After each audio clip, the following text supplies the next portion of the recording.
girl in the crown thanks the hero for saving the world. Then a house under a blue sky is shown. A young man is holding a game console, on the screen of which is shown the final game with the same girl's image. He reflects that this was his 99th game and calls the scenario divine. The young man, Kano Yudo, is described as a very ordinary high school student, except for a few moments. A man in a kimono bursts into the room, calling loudly for Yudo. He demands that he get up and go to morning practice. Yudo replies that he still has time, and rebukes the man for not knocking. The man, ignoring the remark, insists on doing his own thing. Yudo, sighing, agrees. Yudo ponders the martial art of Kanodryu, calling it, in the style of the Emperor's Guards. He looks at the image of the girl on the console screen again, and thinks about how in the modern world of Japan, there are no threats like a demon to defeat. He concludes by complaining about the pain from the blow, calling the man a bloody old man. Yudo is perplexed as to why he was woken up so early. He decides that he needs to pick a new game and character before going out. In the short breaks between school and training, Yudo is into a variety of games, from otome to casual. He notes that the next game will be special, as it will be his 100th game. He considers the options of heroines on the screen, pondering who to choose. In the end, he decides on a young slave girl, Kemimimi, who needs to be rescued. While on the train, Yudo yawns and feels tired after training. He longs to sleep and regrets getting up early to play.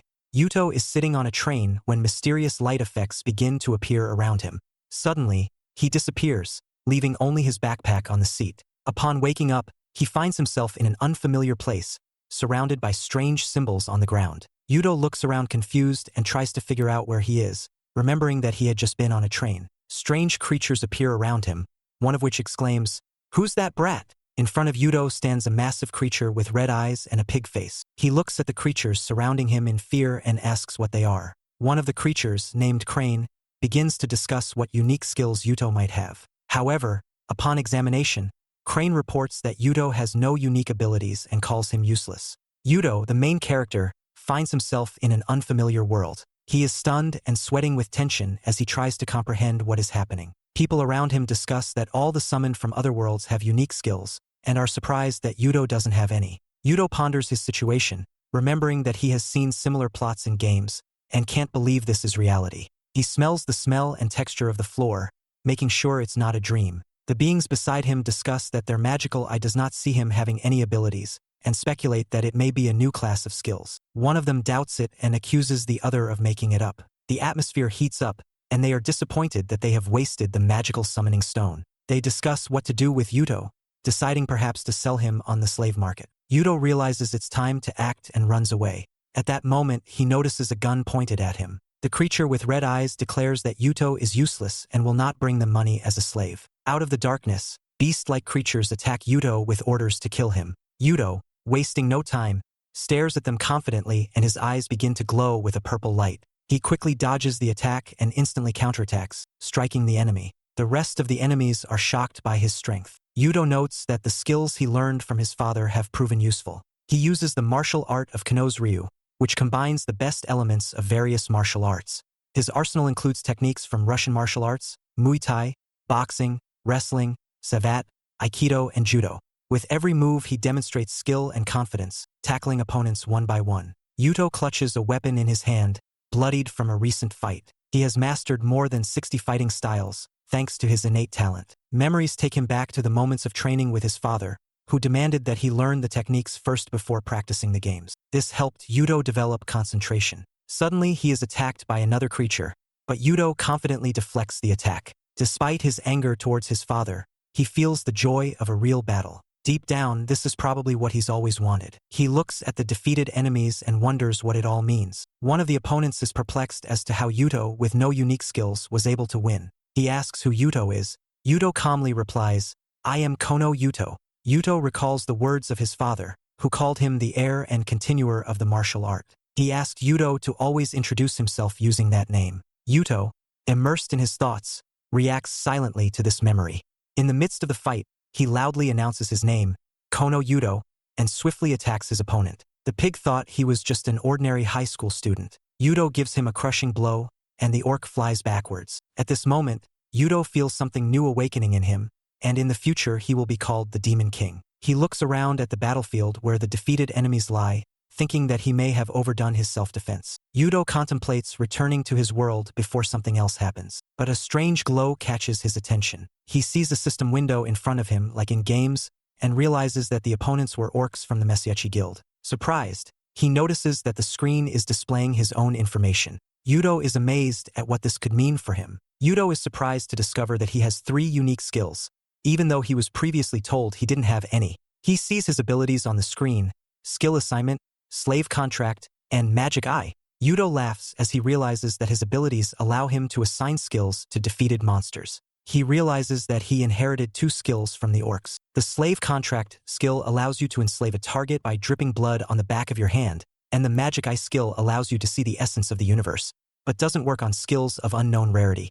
Yudo realizes why the orc didn't notice his ability. It's part of the magic eye skill.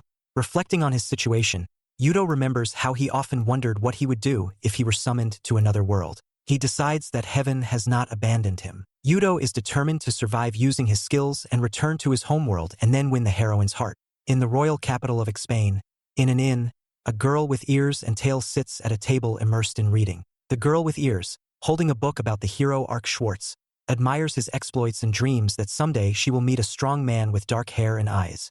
She works in an establishment and hurries to serve a visitor. Yudo, covered in blood, holds a bundle in his hands and contemplates how to return to his world. He realizes that, in order to do so, he needs to gather more information. He recalls the orc's words that the others summoned here must have unique skills. Yudo decides to start searching for these people using his abilities, skill assignment, slave contract, and magic eye. Yudo, covered in blood, searches the body of the man in the red cloak and finds a bag of coins. He is pleased that it is the currency of this world, and realizes that he will need it. Despite the unpleasant feeling of having to take things from the dead, he recognizes that he needs them. Yudo finds a magical bag that allows him to keep the items he needs on hand, although it's not particularly roomy. He is surprised to find that the bag even holds a spear. Inspired, he decides to put his weapons and clothes in the bag. After gathering everything he needs, Yudo puts on his cloak and prepares for a new adventure. He confidently declares that it's time to hit the road and looks forward with a smile, ready to face the challenges of this new world. Yudo, surprised by what is happening, is confronted by a red slime, which turns out to be a weak opponent. He quickly tackles it using his spear. After defeating it, Yudo notices that the slime didn't leave any useful items behind, and ponders that this isn't a game, but reality. Suddenly, Yudo realizes that his stats have increased since his victory. He rejoices, realizing that he needs to defeat 9 more of these creatures to max level. With a smile, he decides that this will be the easiest thing to do. However, Yudo soon finds himself in a forest filled with many slimes. He notices that there are too many of them and begins to fight, but realizes that it may take too long. While fighting, he notices a city in the distance and decides he needs to get there. Yudo entered the town, and there he saw a board embellished at the wall that stated, Ixbine, the royal capital of Lordland. Yudo read the board, and as he was able to read that unfamiliar writing, he was so surprised of himself as he wondered, how can I even read it? He proceeded to walk inside the town, and then he explored a bit. He saw that everyone else were humans too, and as he saw them, he realized that the people of that world were categorized under the human race, and he'd fall into that category too. Which meant that even if he used his evil eye ability to look around randomly, he won't be able to tell that who else was the summoned person from another world. He became confused as he thought to himself, this might take a while then. Yudo was so tired that he thought that would find an end to rest for the moment. He roamed around and found an inn. He knocked the door and a beast-eared slave girl welcomed him. It was Spika Brummel, who was from the Leakin race and apparently had no abilities. She asked Yudo if he was there to stay. Yudo didn't reply yet as he was surprised to see a beast-eared girl. Spika was doing her job as she told him that 400 Rio would be charged for one night's stay. Yubito looked at her with an admiring yet shy face as he found her cute. She asked Yudo his name. He told her his name and replied to each of her questions, but as she turned around asking Yudo to follow her, he noticed that her dress was in too rough condition as he thought to himself, really cute, but somehow such a pity is she so poor that she can't even afford to dress properly. Spika showed Yudo the room and said, right this way, here is your room. I'll bring breakers to you in the morning. Please enjoy your stay. Yudo went inside the room and it didn't even have a proper bed. Yudo thought to himself, I chose this place on a whim, but maybe I should have found a better inn. Still, he ignored the room condition as he was now too tired to change the inn. Spika left and Yudo laid down as he thought to himself, oh well, it's been a long day. I'm exhausted. At least I won't be woken up for training.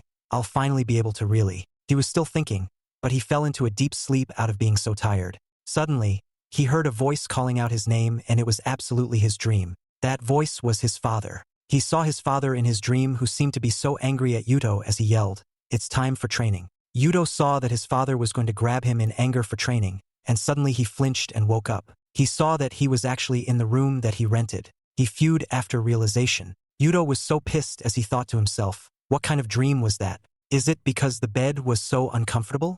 Maybe I should find a better end tonight. While he was still thinking, suddenly the door of his room knocked. He opened and Spika was standing, wishing him morning with breakfast in her hands. As Yuto saw Spika once again, his thoughts changed a bit of changing the inn as he thought, she's cute.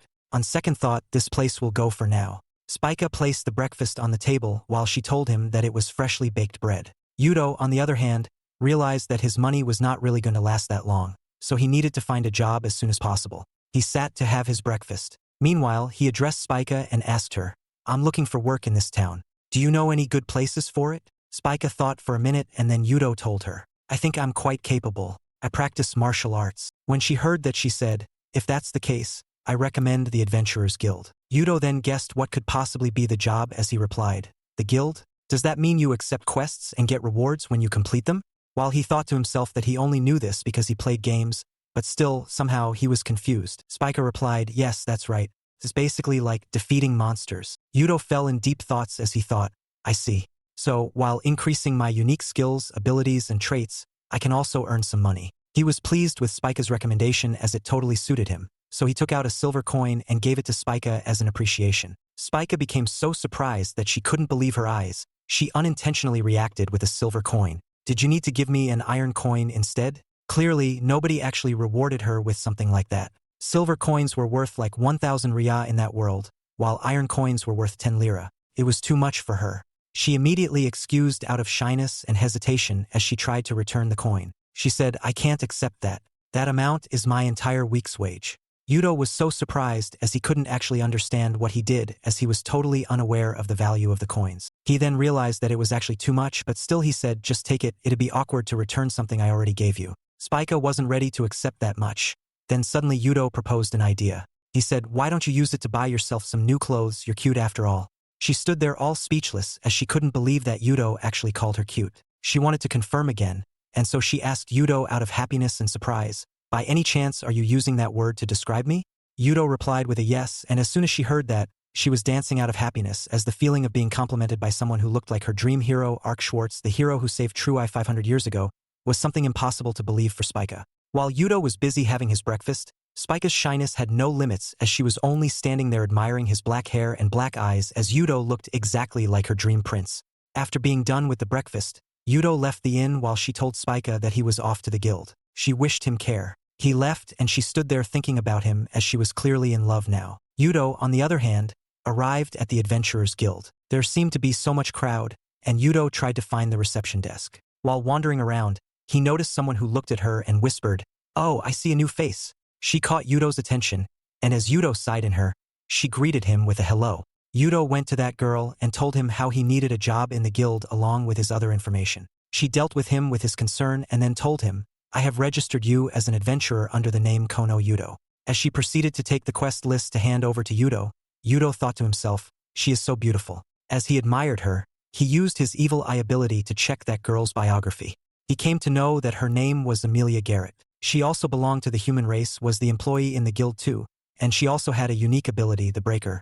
Yuto further found that with her ability, she could cancel the magic of objects touched by her left hand. Yuto became too surprised as he got to know that Amelia was actually strong. His facial expressions were loud enough to be noticed by Amelia as she asked him, is there anything wrong? Yuto played cool and said, it's nothing. Amelia then showed him the quest list and said, this is the quest list for Yuto-sama. Is there anything you want to take? Yuto took a look at the list and thought, does that mean I have to kill about 30 monsters in 2 nights? The pay is quite too low though.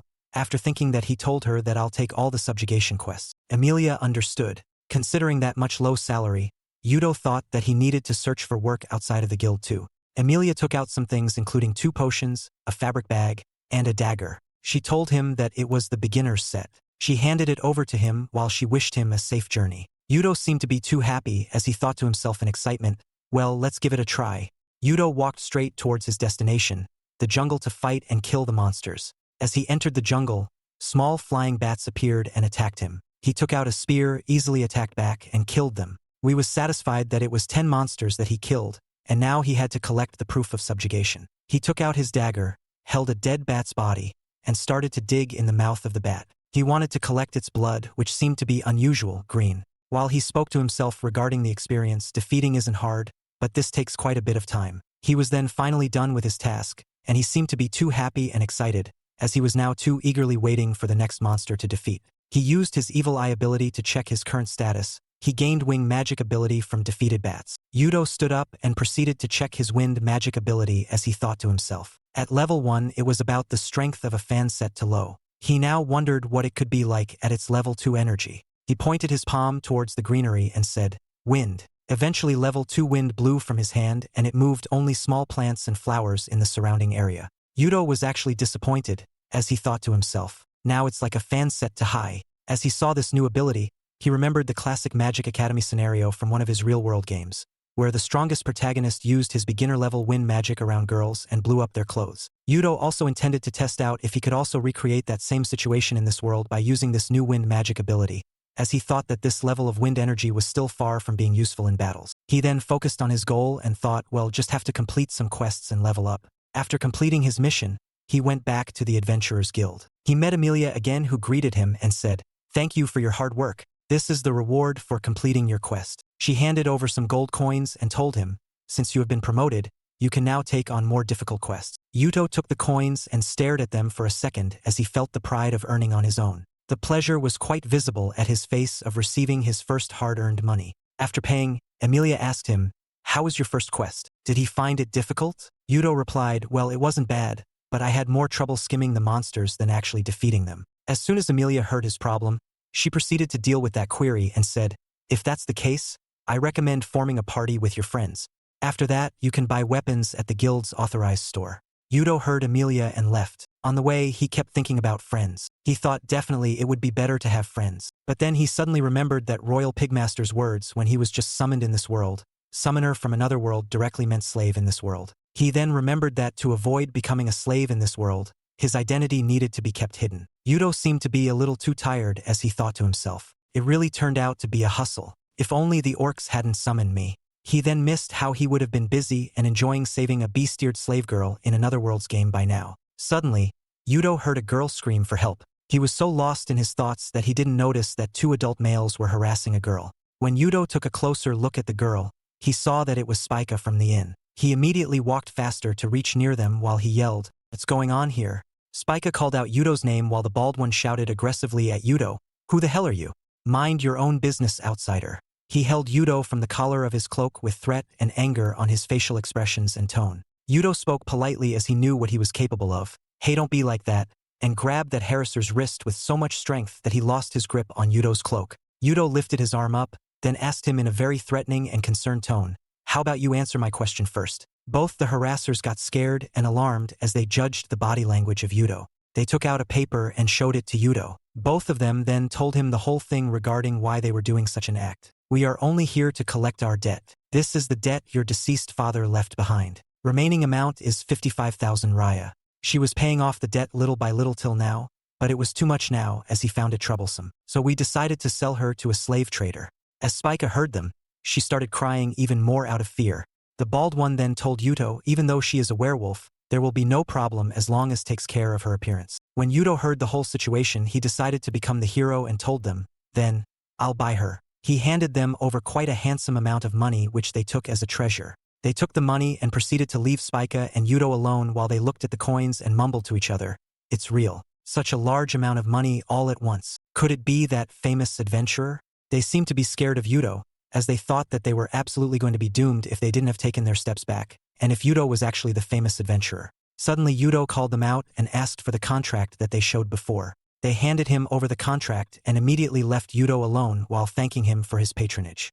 Yuto totaled the paper and thought to himself, "I shouldn't just recklessly throw it away. Should I put it in my bag?" Spika was just too speechless and in love to speak as she witnessed what just happened and how just Yuto took a huge stand for her. Yuto then addressed her and said, "It's getting dark. Should we head home together?" She stuttered and said yes. Spika was walking behind Yuto while Yuto was regretting and thinking to himself, I was trying to look cool and now I ended up using all the money I had. Suddenly, Spika called him out and he looked back. She seemed a bit shy and embarrassed as she said, "Thank you very much and I'm sorry that I've caused you so much trouble." As she just apologized, her ears bent downwards that looked super cute on her. You know, too found her too cute because of them ears. And then you replied to her with a polite tone. "Don't worry about that. The reason you got targeted was because of the money that I gave you." She replied, "That's not true. It's my own fault for not being able to pay off my father's debt. I'll give the money back to you one day. And also apart from that, would you allow me to repay the favor?" Yudo couldn't understand yet and Spika suddenly started crying and begging him to allow her to be Yudo-san's slave. It was now too awkward for Yudo as he was speechless and confused. When he couldn't understand what else to say, he asked her, "Why would you want to be my slave?" Spika immediately started apologizing while she said, "I overstepped the line, didn't I? To think someone as lowly as me to become Yudo-san's slave. I'm so sorry." Yudo didn't yet reply when she suddenly stopped saying sorry and mumbled, "My job requires me to be perceptive about people." She then immediately stood straight and wished well for Yudo, as she said, "And I'm quite certified that Yudo-san will achieve great things in the future. I want to be there to see it." Yudo replied, "You're overestimating me. I just used a farming method from a hat." She then told him, besides, having a slave might be a bit troublesome, but it's common for adventurers to walk around slaves. Yudo then gave it a thought, if that's how it is here, then it might actually look unnatural if I walk around not accompanied by any slave. While he was still thinking and didn't reply yet, Spika suddenly requested him, "I'll do everything that you want, please use me as your slave." Yudo then replied with a pleasant yet frank tone, "I'm looking for a friend." "Nice to meet you, Spika." As soon as Spika heard him agreeing, she started jumping out of happiness as she thanked him for being that generous. She suddenly kept quiet as she realized that Yudo actually took her name. She tried to remember if she even mentioned her name to him, and asked him directly how he knew that. Yudo told him, "Sorry, I have the unique skill Evil Eye as my special ability." She became so impressed that Yudo was a skill holder. Yudo then told her, and there's also the slave contract, by which I'm able to form a slave contract by putting the blood on the back of the hand." She asked him out of curiosity, "Does this one allow you to establish a slave relationship?" He replied with a yes, to which Spika replied, "Normally you'd pay a brokerage fee at the Slave Traders Guild to make the contract, but since you have the skill, that means Yudo-san can make a slave with his own hands." Seeing her being that surprised and happy, Yudo thought to himself, "Spika, are you perhaps into being submissive?" Spika requested him to do it right away. He bit his thumb by his teeth, and as the blood appeared, he put it on the back of Spika's hand. Suddenly, her hands shined, and a unique mark appeared on her hand. She became so happy as she said, "With this, I'm officially Yudo-san's." Suddenly she stopped and corrected her words. "Yudo-san is my master and I'm her slave." She started jumping out of happiness that she did it while Yudo on the other hand thought, "Who would have thought that an ear girl would become my slave?" Suddenly Spika called them and said, "Once you become a slave you will no longer be able to defy your master's orders. Please try it right now." Yudo became so shocked yet shy as he said, "That's just so sudden." Spika said, "I'll accept anything, you know." Yudo took a minute to think as he heard anything. He remembered his recreate scene from another game that he played in his real world. As per his own interest, he mumbled, "Underwear." Spika became too confused and shocked as she heard what Yudo just said. Yudo then stood quiet for a minute as he was too shy to immediately speak up again, but he to himself, the depiction of underwear in the Ice Sky Otherworld, games I've played until now, from normal underwear to fundoshi and then not wearing anything. There were various types. I just wanted to know how it is in this other world. Other than his curiosity regarding underwear of the world he woke up in, he was also so much attracted to Spika that he thought, "There's something about Spika that stirs my sadistic side." Spika was still so confused and hesitant, but she still wanted to confirm. What she heard was true. She repeated her words and asked, "What did you just say?" Yudo then went straight to the point and ordered her in a bold tone, "Lift your skirt up and show me your underwear." As she was his slave now, he had to fulfill her master's order. On the other hand, she was kind of in love and attracted too towards Yudo, so she said yes. She proceeded to lift her skirt up and show herself to Yudo. Being of her master and as per her words and consent that she'll fulfill anything he says, Yudo asked her to lift her skirt up and show herself to him. She seemed a bit too shy, but Yudo, on the other hand, was so curious to see what the real game world's underwear looks like. Spika fulfilled the order and lifted her skirt up. Yudo took a look at her and thought to himself, out of judgment, "It's not much different from modern Japan." Suddenly a wise thought clicked his mind by the judgment. There are other people who were summoned to this world too. Perhaps Spika was summoned too, but it's also possible that it was popularized by underwear manufacturers or artisans. That order to Spika kind of went lame as his curiosity remained unsolved, because the one she was wearing wasn't any different from the real world of Yudo. As Yudo seemed lost in thoughts to Spika, she asked her out of hesitation, How much longer do I have to stay like this? Yuto suddenly gasped as he totally forgot to tell her it was fine now. Spika acted like she was pissed off on what kind of order Yuto gave her as she dropped her skirt and said, "To give such an erotic order all of a sudden, you're so cruel." Yuto, although listened to her, but he noticed her tail fluttering out of excitement and happiness as he thought to himself while being shy a bit, "You say that, but it looks like that tail isn't completely against it though." Spika suddenly felt a bit down to Yuto as her excitement stopped being so loud. He understood that since she followed his order, she wanted a reward for it now. Yuto patted her head in appreciation and said, "You did well, Spika. Well done." Yuto wanted to ask for such things and orders often, but due to not being the extrovert, and, frank enough, he couldn't understand how he was supposed to say this to her, but after all, he kind of liked his role in the game. Suddenly, Spika called him for his attention. When he was all ears, she was being too shy, but she said, "Although I'll get into trouble if you give me such orders in the middle of town. Still, if you want me to do something, just tell me." She herself just uttered and made things easier for Yuto, as it was exactly what he wanted to ask her. He looked at her with polite and admiring eyes and smiled. Yuto then took her hands in his hands and said, "Again, nice to meet you, Spika." Yuto was super happy within himself as he just acquired a slave out of blue. Although he didn't really want a slave in the first place, he still got one. After that first weird and unexpected order to Spika, he thought that there wouldn't be many opportunities to give an order from then, but Spika just gave her consent on her own. Spika then took out something in her hands and again called out to Yuto, while she said, "Master, it's not much, but I'm returning it." Yuto asked her what it was, and then she said, "It's 3,000 raya. I just received a severance pay from the landlady." Spika then told him how she actually earned them, and why she was returning so less, yet in comparison to what Yuto did for her. "I've worked for 4 years. It still doesn't amount to anything. I can pay this now and I'll pay the rest soon too." Yuto became so surprised and wasn't definitely ready to accept something that she made with too much of the hard work, so he just denied, saying, "I can't accept something so precious." She then became worried and wondered what she was supposed to do about the debt then. Yuto looked at her with politeness and comforted her, saying, "You can repay me through the quests. As for this, use it however you like." It was like something too dreamy for her to use her money any way she liked. She felt so loved and special for that treatment and definitely wanted to spend time with Yuto, as Loki was the prince of her dreams. She chose to go to a lavish hotel along with Yuto. They went to the hotel and booked the room.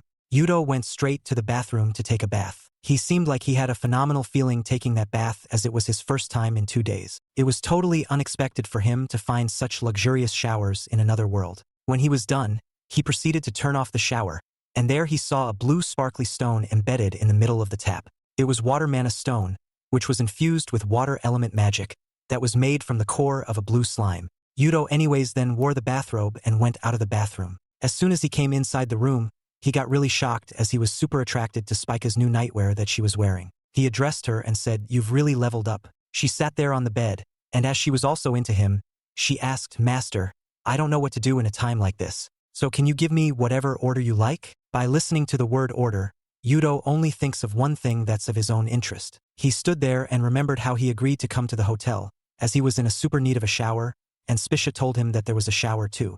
But he kind of also expected some event like this to happen. He seemed to be a bit too confused, as he wasn't able to decide whether it was okay to have a physical relationship with her, or not. He thought to himself, "Up until now, I was busy playing games, so I never had any chance to interact with girls." Yuto also had his desires, but on the other hand, he couldn't also decide if it really was okay, because he had just met Spika. He couldn't decide, he just killed the hesitation and jumped on her. He couldn't control himself any longer as he thought to himself, "Damn it, enough with these lame excuses." Spika laid straight on the bed, and she mumbled to Yuto, "Master, give me the order." Suddenly, Yuto stood up and immediately ran towards the side tables, as if he remembered something. He seemed like he was finding something as he opened the drawers. Spika looked at him and asked him, "Master, is there something wrong?" He replied, "I'm just wondering if they have any contraceptives." Spika had no idea what contraceptives were, as she looked at him with questioning eyes and asked him, "What's that?" As soon as Yuto heard that she didn't have any idea about them, he thought to himself, "There are no contraceptives in this world.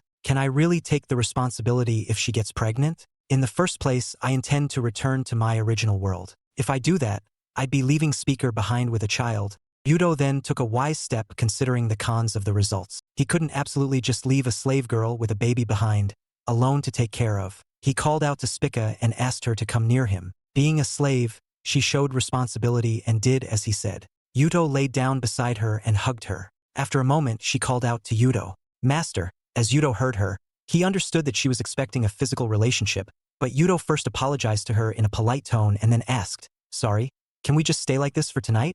She asked him, "Is it an order?" He replied with a yes. She seemed to be happy as she said, "I understand." They both went to sleep as she wished good night to each other. The next morning, Yudo got ready, and as he wore his cloak, he told Spika, "Today, I'm going to the store.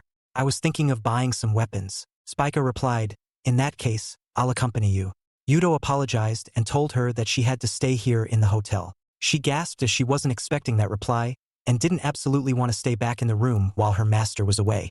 Yudo further explained himself, saying, "Even though it's common for adventurers, walk around with slaves, I only became one yesterday, so it's bound to raise suspicion." It seemed like Yudo just felt a bit awkward taking Spika everywhere with him, as it wasn't common or even a part of life in his original world. He proceeded to go out as he told Spika, "And we still have time until checkout, so feel free to relax." Spika stood behind whining as she didn't just want to stay back and said, "On top of denying my affection, leaving me like this now." Yudo managed and left because he just couldn't take her everywhere with him. He went straight to a merchant in the town. He wanted to sell the weapons that he collected from defeating the monsters, as he just bought Spika as a slave and now had no money. He met a merchant named Adolf Rudolph who also belonged to the human race. Yudo gave him the spear, staff, and the adventurer's clothes. The merchant agreed to buy and gave him 8,900 reyas and told him, "I'll put up the rare items up for the auction, so come back the day after tomorrow or later." Yudo replied, "I understood." Yudo was still standing there when the merchant took a sword and proceeded to take it out from its cover while he seemed to be shocked to see such an item as he addressed Yudo and said, "Even so, young man, you really managed to find such a rare item like this."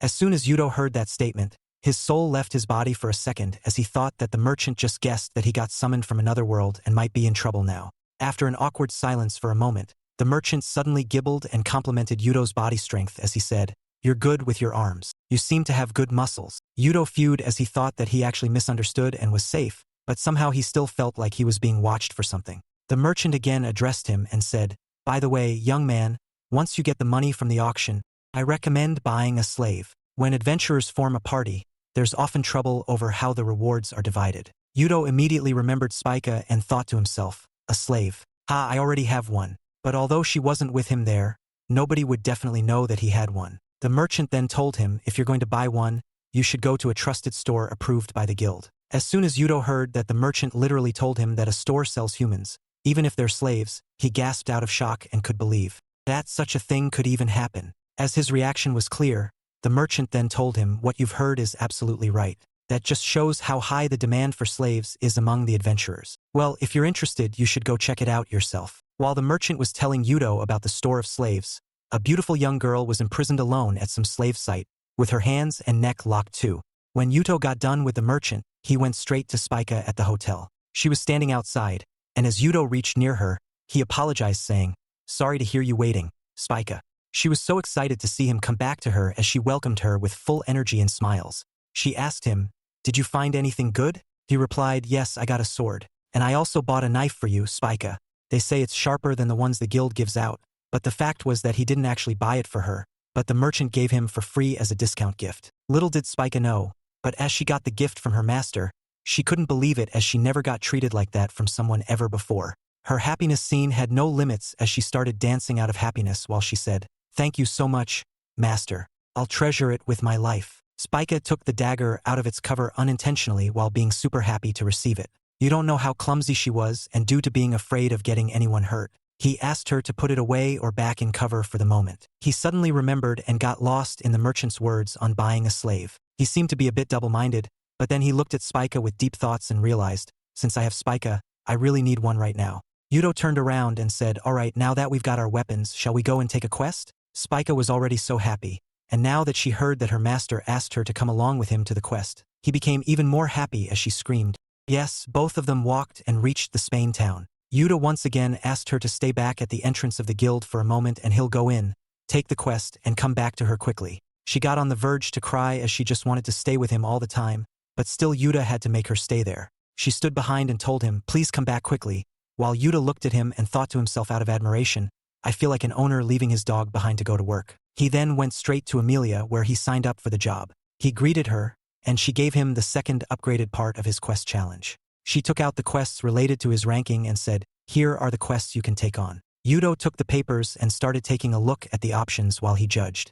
For hunting quests, it looks like there are more monsters to choose. Suddenly he saw a paper with a super unusual quest type which he couldn't understand at first for a minute, but then his jaw dropped out of surprise as he couldn't believe that one of the exploration quests was catching the culprit behind the serial kidnapping. And it was for a reward 200,000 raya. Seeing that reaction, Emilia asked him out of wonder, Yudo, are you not aware of the serial kidnappings happening in this town? Yudo was absolutely clueless as it had just been 3 days since he got summoned in that world. He told her that he wasn't aware of anything like that. Emilia seemed a bit too concerned and worried as she told him, I think it started about 2 months ago. Here in Xpeen, there's been a series of kidnapping targeting teenage girls. Until now, the knights have been investigating, but they haven't found the culprit. So, the king himself has requested the guild's help. After listening to the whole thing, Yudo became too worried as he immediately thought about Spika, his only companion in this game world, that she could be targeted too. He immediately remembered that he left her alone on the entrance of the town, and there's too many people there. He thought, I need to be careful not to leave her alone. He immediately had to leave without taking the time to sit and think about choosing different quests. He addressed Emilia and said, for new, I'll just take all the hunting quests. She understood. Emilia wished him luck for his second quest challenge, and he ran with the speed of light straight towards Spika. As he reached near Spika, she became too happy to see him. Yudo feared like he just gained back his soul, and seeing that condition, Spika became clueless as she didn't seem to know about the serial kidnapping too. Both of them then went straight towards the Legal Mountains. It was a bit of traveling on foot towards the Legal Mountains from Xbane town. As they reached their destination, Yudo asked Spika, are you alright? Let me know if you're tired, okay? Spika showed her high energy as she replied with an energetic tone, I'm still good. We Lycans are a hardy race, after all. They then proceeded to walk further ahead as Yudo replied, oh really? By the way, do you have any experience fighting monsters? She replied, well, to be honest, I don't. I hardly even left the town, saying that suddenly Spika got way too determined and emotional as she was shaking when she said, but if it comes down to it, I'll face a monster head-on. I'll risk my life for my master. Yudo looked back at her as he giggled and made her feel that it wasn't even that big of a deal as he said, I'd rather not get you hurt. Yudo then proceeded to walk more ahead in the jungle while he addressed Spika and told her, I'll handle the fighting for the most part. You focus on finding the monsters. She understood her master's words and then took a sharp look around her. She noticed something and whispered to Yudo while pointing her finger towards it. Master, there seems to be a monster over there. Yudo noticed that too and then appreciated Spika for her job. He picked up a stone from the ground and set his target towards that red slime. Yudo hit the target with his full strength and killed the red slime. Spika's jaw dropped seeing how easily, and with a single stone shot, her master killed that monster. She started cheering and appreciating out of excitement while she said, that was amazing. You took out a distant monster without even using a bow. Yudo then didn't miss the chance to flex his abilities as he said, a bow? I find it easier to just throw directly though. Depending on the prey, I'll consider it. As they reached near the dead body of their prey, Yudo knew that it was not the time for skinning, which was the worst part of his job for him. He asked Spika for it by saying, I'd like you to handle the skinning too. Think you can do it? She didn't even hesitate for a second and replied with confidence, I worked at an inn and so I'm confident with handling knives. She then proceeded to cut through the body of the dead prey. As she dug the dagger, the blood splashed on her hands, arms, and face. She didn't even flinch for a moment, and it was something impressive for Yudo as he saw and thought to himself. Normally, people scream or something, but she's really impressive. Spika took out the red gem and Kiba with happiness. It's done. I did it, master. As she held the blood-dipped knife in her hands with happiness with all that blood drops on her face and hands, Yudo saw her and remembered, hey Gander heroine. He appreciated Spika anyways for her great job, while he took out a piece of cloth from his pocket and proceeded to clean out her face by himself. As he got done with cleaning her face, he said, let's take this up and keep gathering more materials. Her tail started fluttering once again out of happiness as he was enjoying all this clearly. They went in the forest until the beginning of sunset. They did an amazing progress as they killed a lot of monsters and collected a lot of their gems. Yudo, when saw them gems, he immediately appreciated Spiko, once again with super politeness in his tone, as he said, it's thanks to Spiko's sense of smell that we've been able to find enemies so efficiently. She complimented her master instead in return as she said, no, it's because the master is unbelievably strong. I've never heard of anyone who could defeat this many monsters in just one day. As he listened to her statement that declared him strong, he immediately remembered all his hard work and training that his father made him do. He thought to himself, out of realization and admiration, as he stared at Spika, I always wondered why I was training so hard, but maybe it was to see Spika smile like this. He suddenly felt like all that hard work and discomfort was worth it. Yuto then used his evil eye ability and proceeded to check his abilities and traits ranking. Spika had no idea what he was up to. Specifically, he wanted to check the rank of his win trait, whether it got leveled up or not. He saw that his trait just found a level 12 out of 30. Seeing that, he said, "Let's try it out here where no one's around." He then asked Spika to step aside for a moment. As she got aside, he pointed his palm towards sky with his full strength and screamed, "Wind bomb." Energy produced, but only an air pressure built up at a lesser distance. It was absolutely a disappointment for Yuto. Spika still appreciated him, saying, "That was amazing." To which he replied, "Well, it packs a punch, but the range is short and it's slow. I might as well just hit the enemy directly." As he said that, suddenly he got an idea. He thought wisely and decided to use the same pressure of air from his feet side this time. He said, "Wait, maybe I could use it as a support for my martial arts. Instead of using it on my hands, I'll try for my foot." As the air pressure changed and Yuto triggered his power, he shot himself high in the sky. It was better than expected for him this time. As he was now flying up in the air using his trait the right way, he seemed to be so happy and surprised as he spoke to himself. "This could be more useful than I thought." Spika, who was standing at the ground, couldn't believe her eyes. Something like that was beyond phenomenal for her. Yuto landed down on the ground, and at that time he seemed like a hero to Spika. As soon as he landed, she said, "I can't believe you can fly through the air with magic." When Yuto stood straight and lifted his leg up, there was blood all over his foot as he got wounded by the friction of the ground and high air pressure. Spika gasped out of shock and worry as she screamed, "Are you okay, master? I'll heal you right away." She made him sit down and then use her magic to heal his feet, and she did. Yuto's feet turned out like they never got wounded. It was something totally unexpected for Yuto, as he never knew that Spika had such abilities. He said, "Thank you, Spika, I didn't know you could use magic." As soon as Spika heard that statement, her eyes got wide open as she said, "It's just basic holy magic." This was actually concerning for Spika that Yuto didn't know something that common and basic. She then told him there are 5 types of magic: fire, water, wind, holy, and cursed. Everyone in this world can use at least one of them. On her information, Yuto seemed totally speechless, as he also knew that he was somehow caught now. He had only mumbled the half of his sentence, "Spika, could it be?" when suddenly Spika interrupted him and said, I realized it. Master is someone who's summoned from a different world, right?" Spika, a bit confused and concerned, tells Yuto that he's not from around here and is clearly not from around here. Yuto looks serious and a little puzzled. Spika continues to ask if Yuto has come from another world. The girl goes on to say that she realized this from the beginning, as Yuto knows too little about this world. She also adds that he is incredibly strong, like the others who come from other worlds who are given unique abilities. The girl explains that those who come from other worlds are granted rare unique skills. Yuto admits that his power is partially due to a unique skill, but then adds, "Whatever." He looks a little pensive. Yuto says, "I'll tell you everything now." Yuto continues by saying that, as Spika has already realized, he's not from around here. He previously lived in a world without magic or monsters. He was lucky enough to be born on Earth, where he studied martial arts, and his father taught him many different fighting techniques. Yuto adds that he is looking for a way to return to his home world. The girl looks a little confused and sad at his words. Spika replies that she thought so. Her face shows sadness and some embarrassment. Yuto asks if the girl knows anything that could help him. Spika replies that there are only rumors that the kingdom forces all those who come from other worlds to use their powers as weapons of war.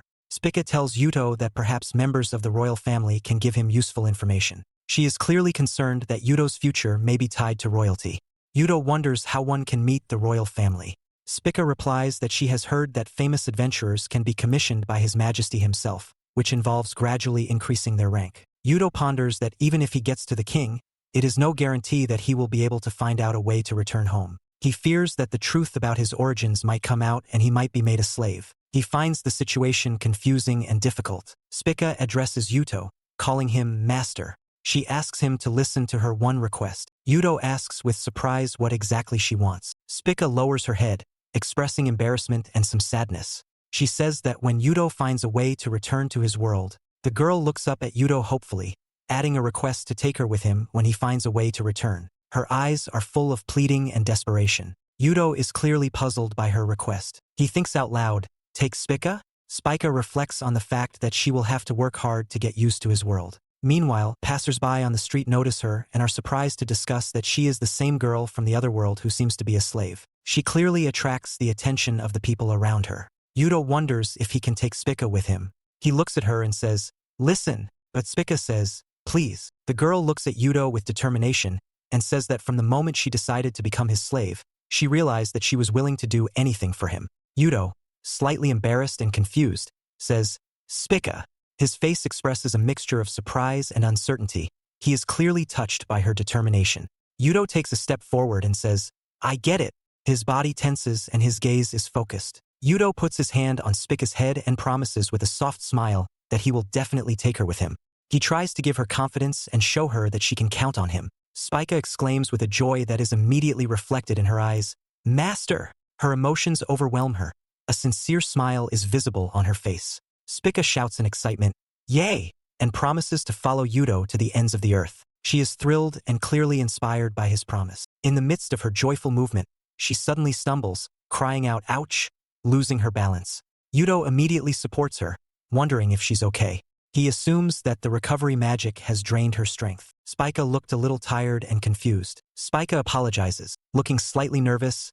Sorry. She explains that she's just tired, as she's not used to cutting up monsters. Her face shows obvious shame at her weakness. Yudo, smiling, calmly replies, Is that so?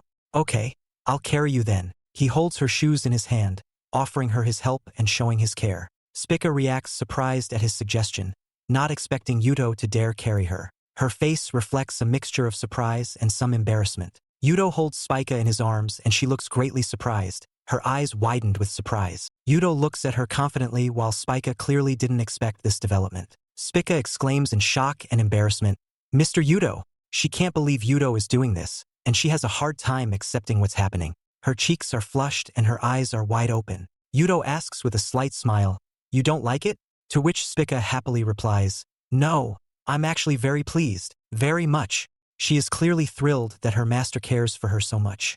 Yudo looks at Spika, saying that this is her reward for her hard work. His smile is benevolent, and Spika smiles happily, understanding his concern. Spika embarrassingly agrees, saying with a smile, Okay. Her face looks embarrassed, but pleased. It's as if she can't believe her happiness. Yudo continues to hold her in his arms and Spika is happy. Her eyes burning with happiness and hearts can be seen all around her. Yudo mentally ponders, Yeah.